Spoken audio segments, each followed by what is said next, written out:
লুকিয়ে আছে তারপরে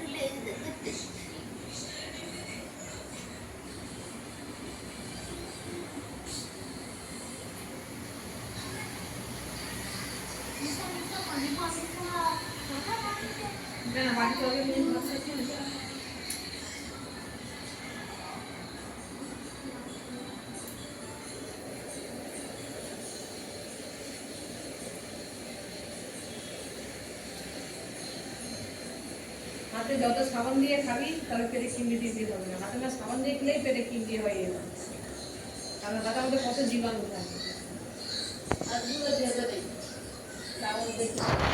হাতে সাবান দিয়ে আমরা জীবাণু দেখতে পাই না, কিন্তু কিডনিতে দেখতে পাই পুরো।